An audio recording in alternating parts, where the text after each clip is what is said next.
Moran. My partner and I recently had our first child. They're now 9 months old, and so I actually genuinely spend time thinking about this now in a way that I just didn't before, because I'm really I genuinely shouldn't worried listen about to the Radio 4. future they're Here's going some to grow very, up. very posh And there was a psychopaths, moment demonic ghouls, quite soon talking about after the birth upping where our I defence decided to go and spending. visit my grandmother, who lived through the Second World War, was a teenager during the Second World War, and would tell us stories about what it was like and what it was like to lose some of her best friends and her family members. In And we grew unison, up they're with all those calling to stories. spend more But I money think on my weapons. child won't, because That that enriches generation will be bankers, gone. it enriches weapons And manufacturers. It so, does in us no part, good the answer whatsoever. I'm to more is concerned about Daniel's the roads right. in Glasgow.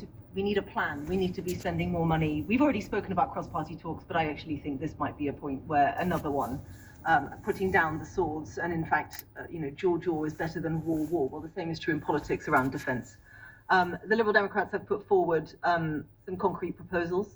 We've proposed a defence bond. We've done this before, quite recently, in fact. There was some green gilts. So, every political party in the UK wants to spend more money on weapons.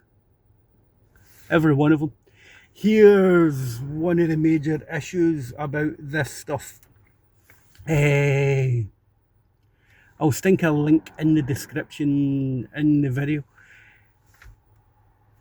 All NATO's gear, it all has to hit a standard. They've got to run on similar types of fuel. They've got to have, the planes have all got to take the same air starter kits to get them going. They've all got to take the same fueling kits and all the rest of it. They're built to a NATO standard. I think it became BS 5750, British standard BS 5750, about 30 odd years ago, where big companies try to copy this type of thing. Now, right, the issue with NATO kit, the American Abrams tank has got a gas turbine engine in it, right? It's a little pod you pull out the back. It's a small jet engine, generates about 1500 horsepower. The German Leopard 2 tank, main battle tank, runs in the German diesel engine. The British Challenger tank runs in a British built diesel engine. I don't know what tanks the French build, but there you go. You've instantly get issues with 4 or 5 different power plants. If you were to take on an adversary, that's 5 different sets of specialists you need to maintain and service this stuff.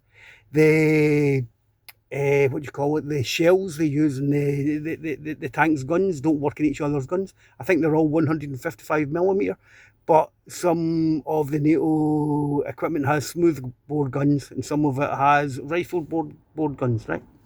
If you compare that to Russia, and this is where I'll stick the link into the description, the T-34 tank ran in a V12 diesel engine in Krakow, I think. It's called the Krakow V12. Ran a diesel engine. It was designed in the 1930s for an aeroplane. It was a brilliant engine, put it into tanks. Back then it generated about 600 horsepower. The Russians still use the same bloody engine 90 years later. It's been upgraded. The power output of it's more than doubled. Standard practice, it will run between 1,000 and 1,200 horsepower. If you kick it, it'll go up to about 1,500 horsepower, right?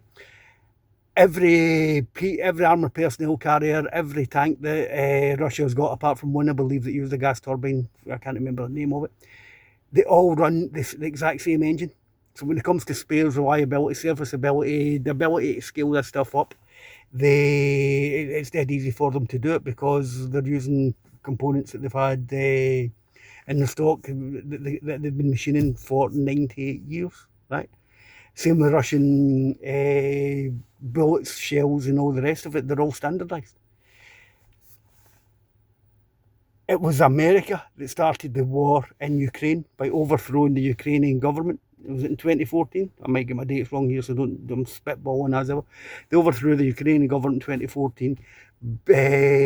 Had a massive military presence and a build-up in the Donbass area of Ukraine until in 2022 the Russians cracked and they went in. The Donbass area in the Ukraine was predominantly Russian-speaking peoples who didn't want anything to do with the CIA installed puppet government in the rest of Ukraine.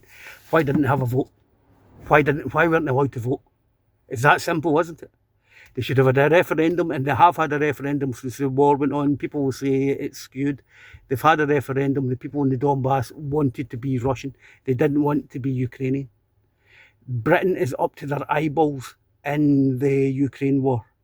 MI5 are all over this. We help stoke it, we help foment it, and their solution is to spend more money in weapons. The solution is to go and talk to Russia and work out a security framework in Europe where the European countries and Russia are happy with the outcome, can work with each other. Rant over, okay? Britain has about 70,000 people in its military. The Russians have currently got about 1.2 million in the battle in Ukraine. There's about 800,000 in active service and about 400,000 that are working in rotation. So everybody's getting bloodied and everybody's getting a chance to taste war. We've got 70,000 people. The idea I'd fight for the British government, I'd rather fight against the British government than fight with them. I can't stand any of them. Right, so let's go talk to the Russians. Let's tell the Americans to F off out of Europe and let's get all this shit sorted, man. It's went on way too long. Thanks for watching.